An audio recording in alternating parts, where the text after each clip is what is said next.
Hello again. This is the second video in the series I'm doing on how I'm using AI to help me implement a change on my Jekyll-powered website. If you haven't seen the first video in the series, I recommend you do that because that's where I explain what this project is all about. I'm not going to recap the whole thing here. I'll just say that this is a site where I've been blogging for over 20 years. Currently, it's managed using Jekyll, which is a static site generator. That means that the content lives as plain text Markdown files on my computer. Keeping everything in Markdown is an advantage when working with AI because we can easily pass plain text to large language models. And that's what we're going to be focused on in this video. If you remember from the first video, I said that I've been sharing my reading notes, my book notes, as posts. So Jekyll by default has a content type called posts. And these are like blog posts. They place a lot of emphasis on dates and stuff like that. I am moving those posts to a new collection. And I've designed a new template for those new kinds of posts, the new content type. The first video showed how I'm using an LLM in Emacs, which is my preferred code editor, to make changes to this template. What I want to focus on today is how I'm using LLMs to help me with another aspect of a project like this one, which is structuring unstructured content. So if we go back to the post as it currently exists, I said in the first video, I always start these book note posts by writing the full title, the author or authors, in this case, there's two authors, the publisher, and the year when the book was published. So these posts by default have some metadata. They have the date, they have an excerpt, which is this little call out here. But this other stuff is part of the body of the posts. I also mentioned that there's another aspect of the body, which is there's the link on where you can get the book. And if you look at the new template, those four things, the full title, the authors, the publisher and year published, and the URL to get the book, are now displayed in a sidebar. And in order to do this, they have to become part of the metadata. So I have here open on the right the new Markdown for the revised reading note collection, this new kind of content in the site. And you'll see that I have the body down here, but I also have a bunch of metadata in this front matter, including the date, the title, which is the title that appears as the H1 for this page, the excerpt, which is a little call out below the title, and then the metadata fields that I've added specifically for this content type. So the full title, the authors, which is an array, it's a list technically, the publisher, in this case it's called author's equity, and the year published, and the cover image. Oh, and I also have the get it link, which is the URL that the user will go to when they click the get it now button. This other stuff I described in the previous video, I'm not gonna get into it here. But I've also got open on the left here one of the current posts, one of the current book notes posts, which I haven't yet updated. So it has the old format. You'll see that the front matter does not include the new attributes, and the body starts with this content, which should be part of the metadata. So what we're going to do today is I'm going to use AI to try to extract these bits so that they can be automatically populated into the front matter for the new content type. This is a perfect use for LLMs. It doesn't really require any creativity on the side of the AI. What it requires is that the AI read through the Markdown and figure out what it is that I'm asking for, plucking out that content and returning it in a structured format. In the first video, I was working within Emacs itself.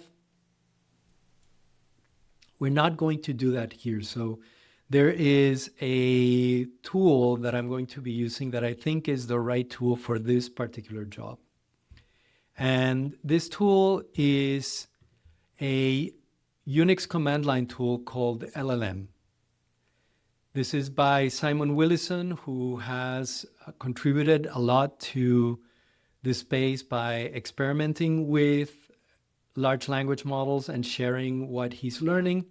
And he's built open source tools that he's shared with the world. This is one of them. This is a command line tool that you install on your computer, and it allows you to call large language models from the command line.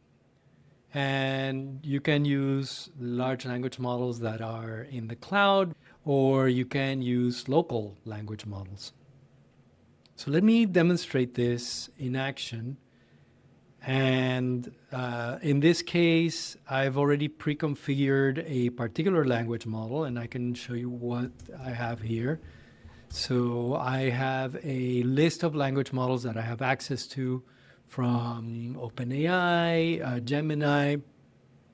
You can't see it here, but I also have Anthropic models.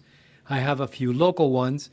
But if you look at the bottom of the list, it says default GPT-4.1 mini.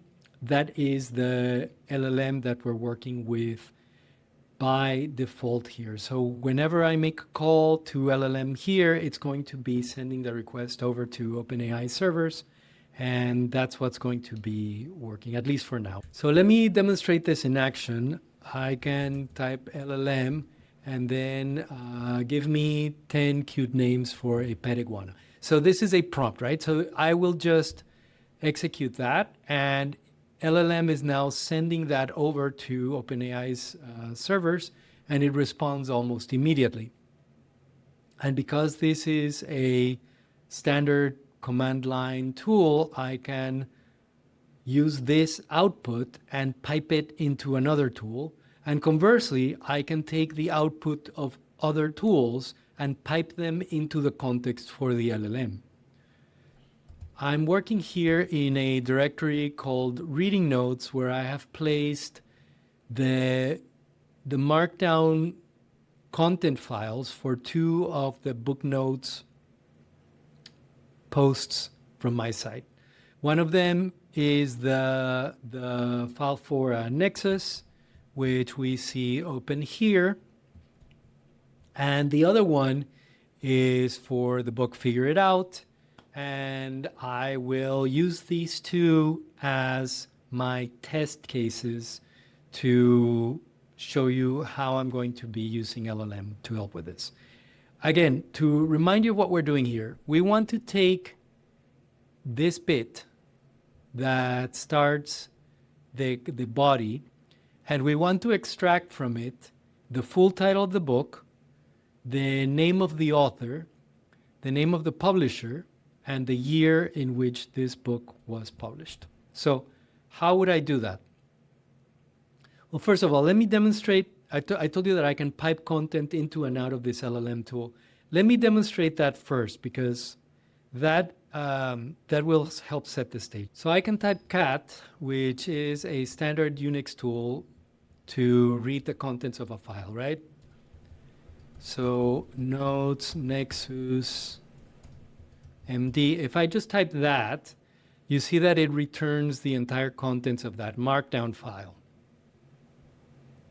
But what we want to do is we want to pass that to LLM. And we do that by typing the cat command followed by the name of the file, pipe LLM, summarize the contents of this file,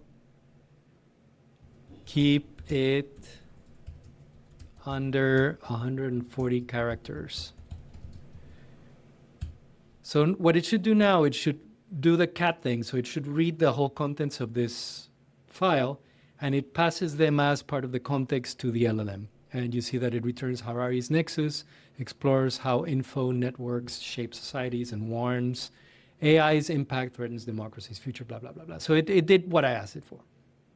So what we want to do is we want to use that. We want to pass the contents of this Markdown file to LLM, asking it to extract structure from it. So again, we have this bit, but it's currently unstructured. We wanna get it out in a format that we can use in a more structured way. So I'm gonna do cat, just as we did before, but I'm going to replace this. I'm going to replace this prompt with another prompt. Extract this items from the body of this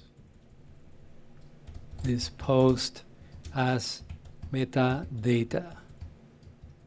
And that feels kind of vague, right? But what I'm going to do is I'm going to use a feature of LLM called schema. And schema lets me define what fields I wanted to export.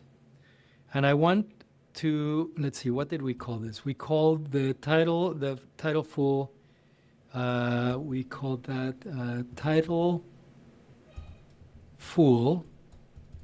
And I can say colon, and here's where I explain what I wanted to get, right? So the full title of the book, which is at the start of the body. I also wanted the author, right? So what did we call that? We called it authors. Authors. Name of the author of the book, which is under the full title. I think the other one is called publisher. Yeah, publisher. The publisher of the book. And then the last one, what did we call this? Year published, yeah. The year the book was published, which appears next to the name of the publisher. All right, so what this does is, if it works, right, I haven't tried this yet, but this should do what the prompt is saying, so extract items from the body as metadata.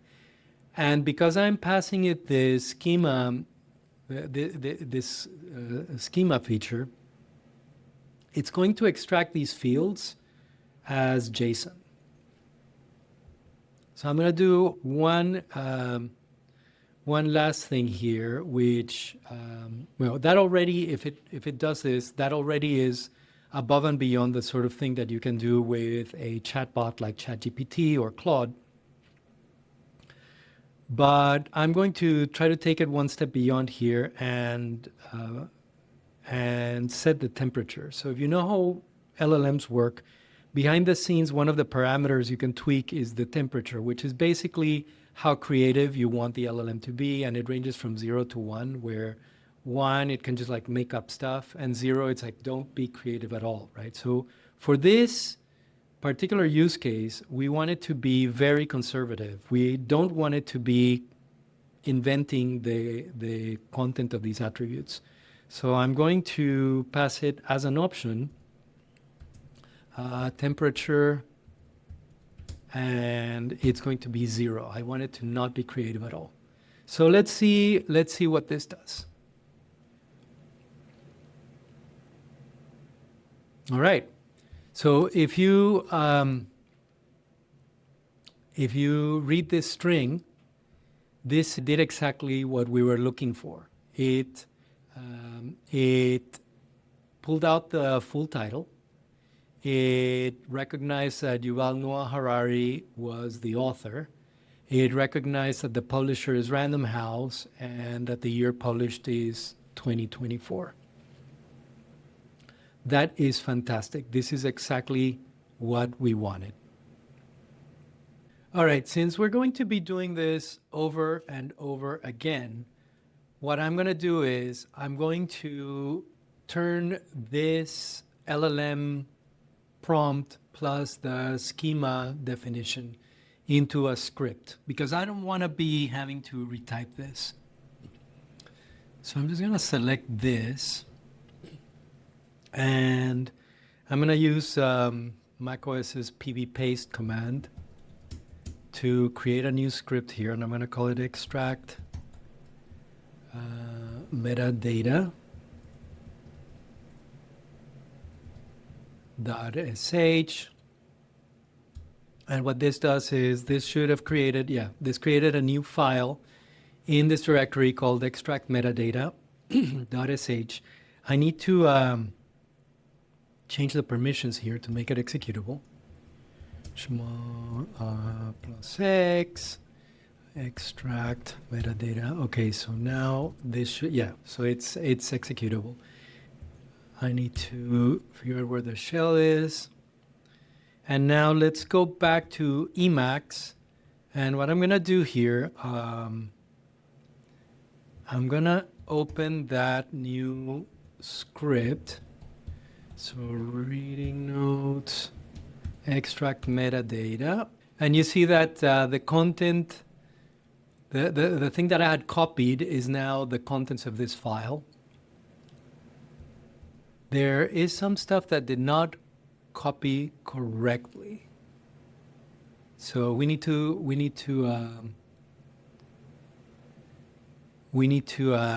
tweak this, because it looks like it picked up some other things from my terminal there. So the first thing I'm going to do here is my shell is the Z shell, and that's its location. So I'm going to start this with that command, so that this is all standard Unix stuff. I'm not going to get into it.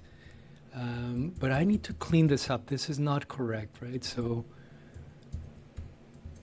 title full, that's right. Book, which is under the title full.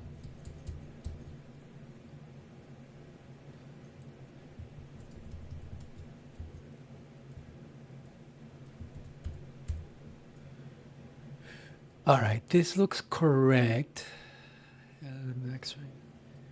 So I'm going to save this. Let me make this larger so that you can read what I'm doing. So I'm going to go back to the let me clear this, and I'm going to make this a bit lower here so that you can see what I'm doing. So I can now do the same thing I did before. So cat 2025, 2024, 11:30 book,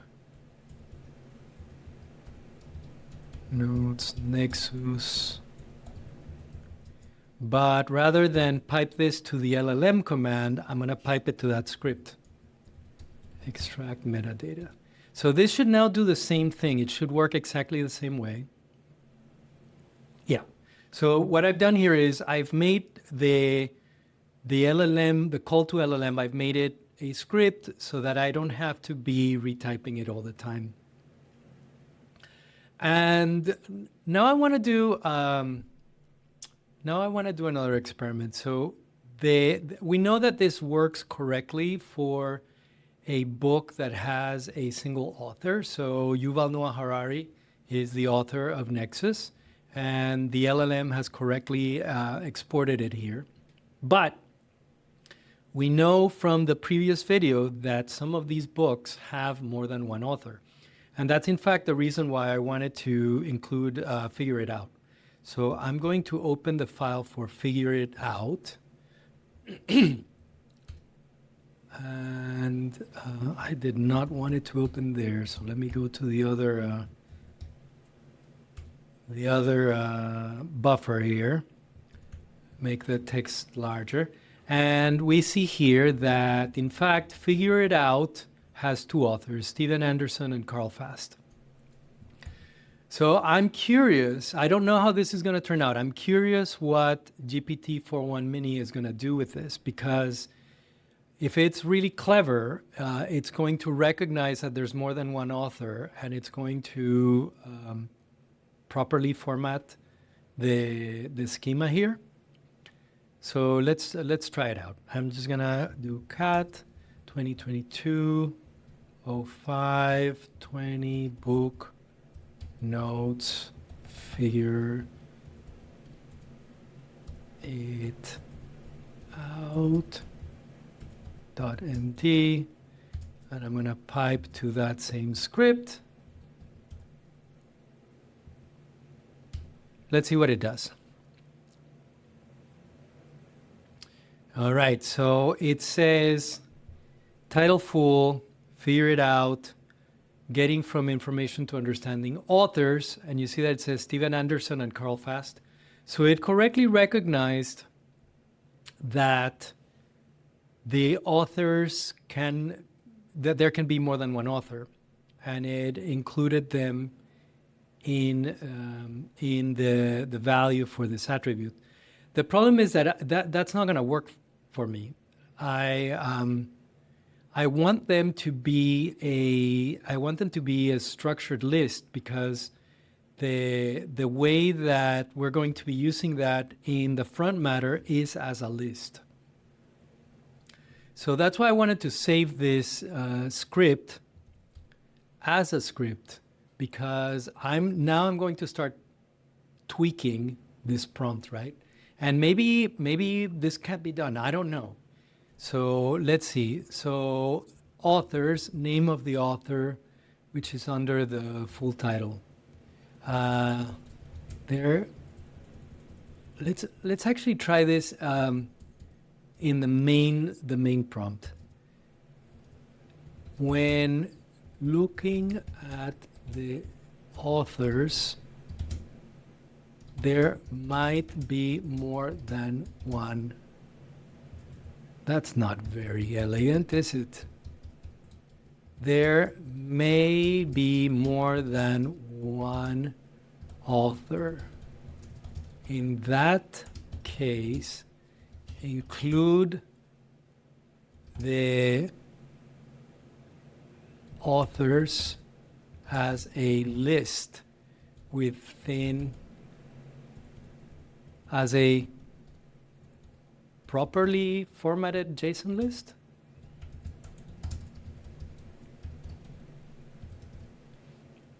I don't know how this is going to work. Let's try it.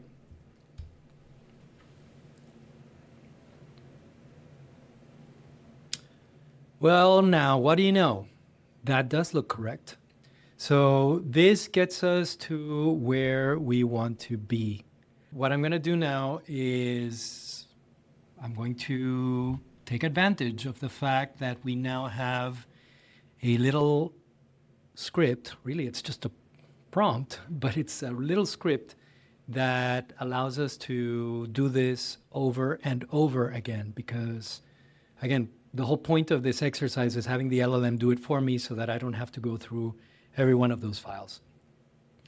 I want to test it with a few more files before I have it run on the whole set, So what I'm going to do is I'm going to take advantage of the fact that we're using the terminal here to copy over some more book notes, Markdown files to this directory. So this is in my website. It's in the post directory. Let's do the book notes that I took down in the year 2024. So I'm going to do the asterisk there as a kind of wild card.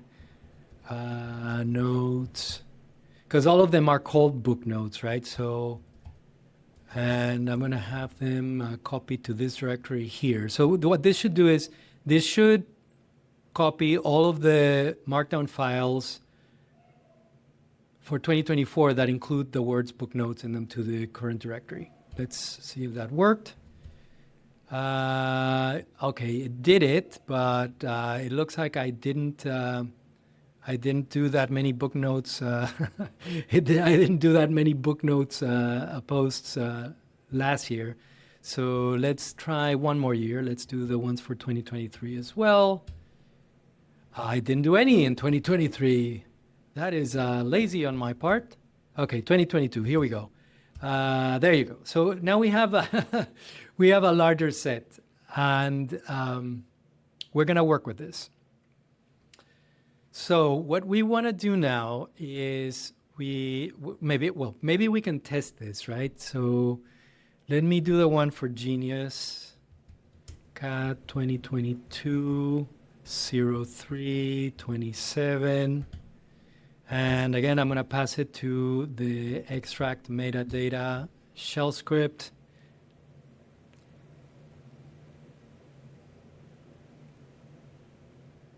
The Life and Science of Richard Feynman. Was that the name of that book? Let me make sure. So I'm going to go here. XF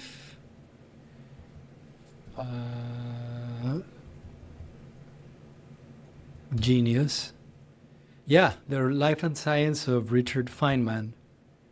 So the LLM got that correct. It's vintage 1993 and it's Jim Gleick. Okay. So that worked correctly. What we want to do now is we want to have the LLM iterate over each one of these files and pass that content to our script. All right, so let's do that. So in the shell environment, it's relatively easy to do that. There are four next loops, right? So I'm going to pass all of the Markdown files in this directory. And now I'm going to tell it what I want it to do for every one of those files. So do cat, right? Because that's the command we're doing. We're going to do cat, that file name. And we're going to pass that to our script, which is called extract metadata. And that, what do we want to do with that?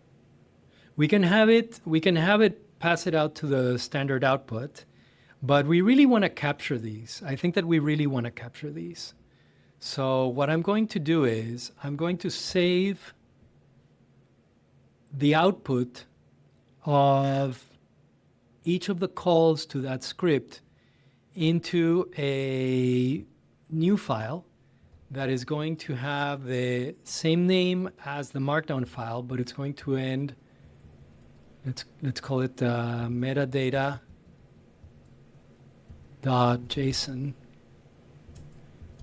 And then it loops. I think this should work. Let's try it. So I didn't add any output. There's no indicator here of what it's doing. I have to kind of trust that it's doing it in the background. but I think that this might work. Let's see. And I might fast forward the video here a little bit just because this might take a little while. All right, so it's finished. It didn't take as long as I thought. So if I list the contents of this directory now, I think we should see a bunch of JSON files. And that's correct. And they have the name of the Markdown file dash metadata.json.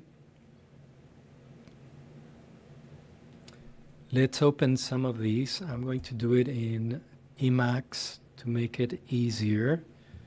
So how do I refresh this? G. There you go. Okay, so let's open one of these. Let's do the one for Genius. There it is. That's the JSON content. Let me make this bigger for you. So what we have here now is a series of JSON files that contain the structured metadata from the Markdown files that we fed it. As you might imagine, the next step here would be to take the contents of that JSON file, the metadata structure, read it, and then modify the new Markdown files that are going to go into my reading content directory. And there is another command line tool that is designed to do this. It's called YQ. That's what I'm going to be using, but I'm not going to really be using AI to do that, so I'm not going to include that in this video. Before I sign off here, though, I want to demonstrate one last thing, which I think illustrates the power of using this LLM command line tool. So as I said, I have about 70 of these files that I'm going to be working on, and I can do it exactly like I did here using GPT-4.1 Mini, but this might not be the best language model to do this with because this task, frankly, isn't that sophisticated. A less powerful LLM might be able to do this. More importantly, for large data sets, a cheaper LLM might be able to do this. Not that GPT-4.1 Mini is expensive. It's not. It's like this is pennies, right? But one of the neat things about LLM is that it allows you to work with all sorts of language models, including some that are self-hosted. And I have a bunch of self-hosted models on this computer. So I will once again show you the list of models I have here. And among this list, you'll see some that have that say Olama before them. That's because I do have this Olama software application on my computer that allows me to download and run local language models. I have 4 of them installed here.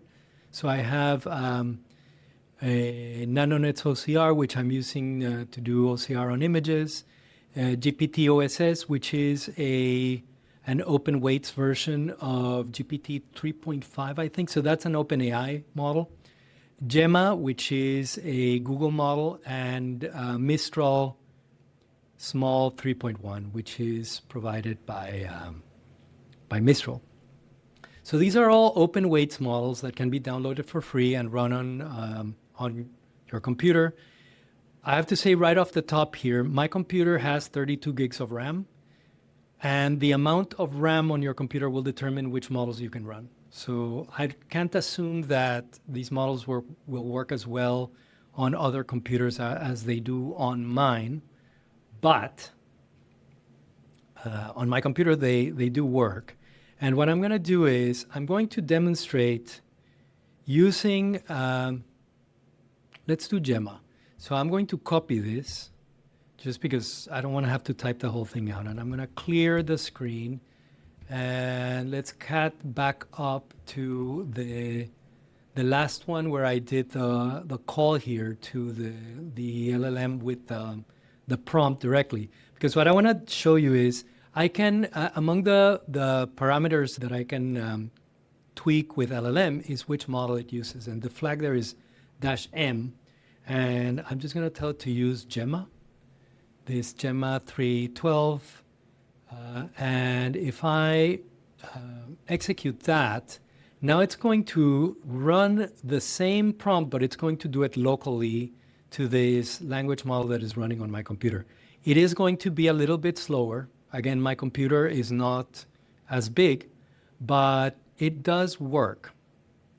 It does the same thing. So when I run this script on all of the content on my website, I'm actually going to use this local model rather than OpenAI's, just because, hey, I have the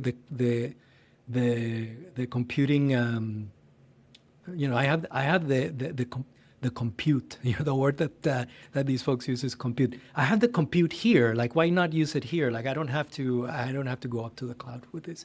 And one advantage to doing that is that the data doesn't leave the network, right? Like, it doesn't leave your network because it's all running locally. So if I were doing something, for example, something confidential that should not be sent over the transom to OpenAI or Google or Anthropic, then I would use one of these local models, which again, they're not as powerful as the ones that you get from the major providers, but they do the job. All right, so that's what I have for you today. I hope that this was insightful. I'm still learning a lot of this stuff myself, but I find that using LLMs through the command line basically gives you superpowers, because there are something like 40, 50 years worth of tools that have been built up over time to process data using this Unix principle of small pieces loosely joined.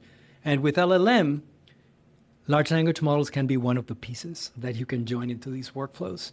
And I don't think of this as like a full agent, but in some ways it is, right? Like this is like building a little script that uses AI as needed to do a very specific task.